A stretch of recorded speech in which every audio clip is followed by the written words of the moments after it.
I was wondering if you could speak further upon what step 4 is and bring more clarity to that. Step 4 is having accomplished a steady point of attraction.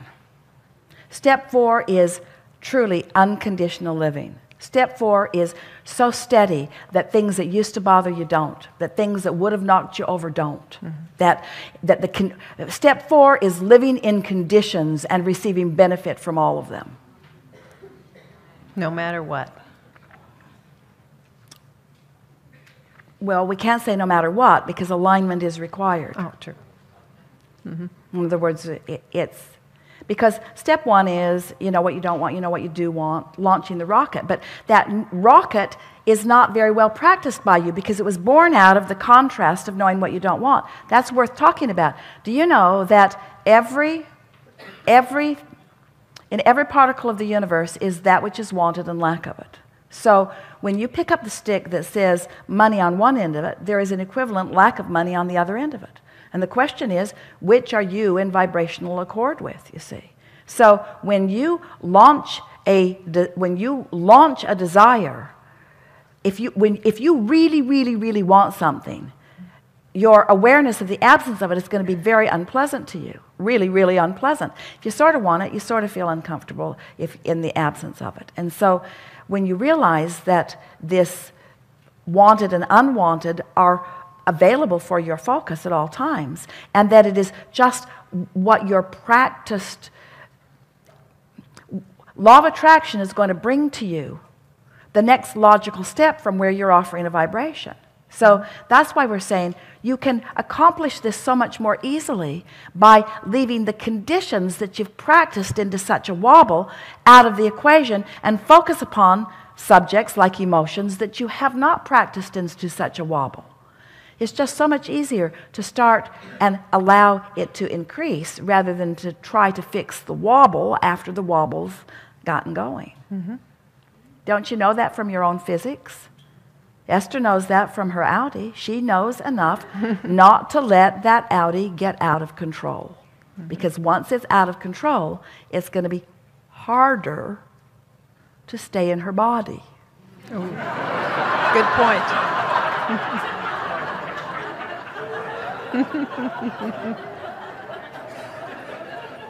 Does that answer that?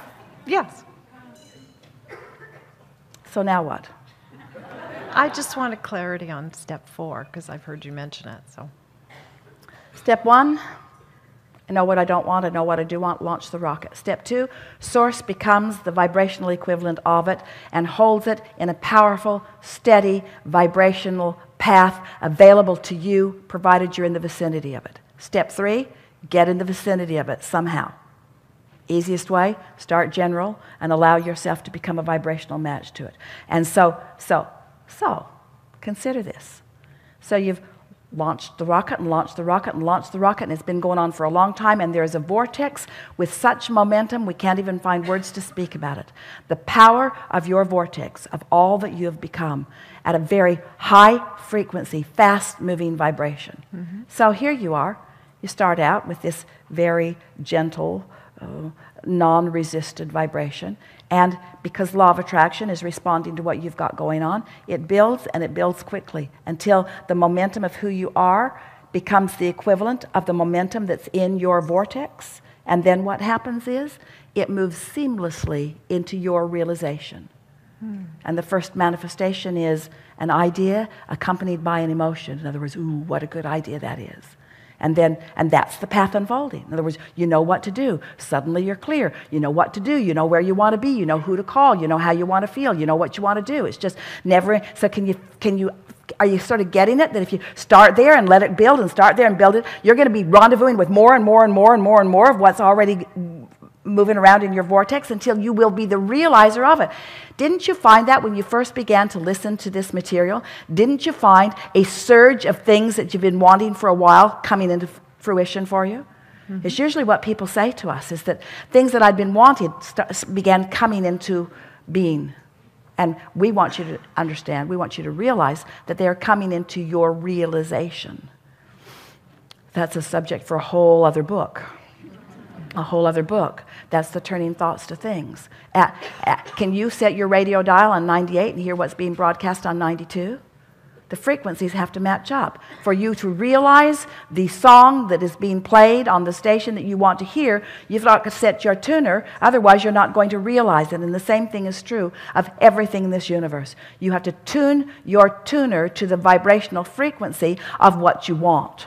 So maybe you have to take our word for it that what you want is a very high, fast, pure frequency, but you don't have to take our word for it very long as you stumble into alignment and have a manifestation, and stumble into alignment and have a manifestation, and then better still, start doing it on purpose and have a manifestation, and start doing it on purpose till you begin moving through the world and you wonder, I don't know what I was ever worried about. I don't know why I ever worried about anything. I'm invincible. Anything I want, all I have to do is speak it, and the universe finds some way of delivering it to me. Because you're now no longer offering vibrations that prevent you from realizing the path, the glorious, delicious path, the never-ending path, the endless path, the eternal, joyous path that is you see. Got to get on it if you want to feel good, and we know you want to feel good, so you got to get on it. If you want to feel good, you got to get on it. We know you want to feel good, so you got to get on it. Got to get on it if you want to feel good. We know you want to feel good, so you got to get on it. You got to feel good. Got to feel good. Got to find some way to feel good. Feel as good as you can feel. Find something to think about that allows you to feel good, like the kids do. They get as far away from you as they can usually.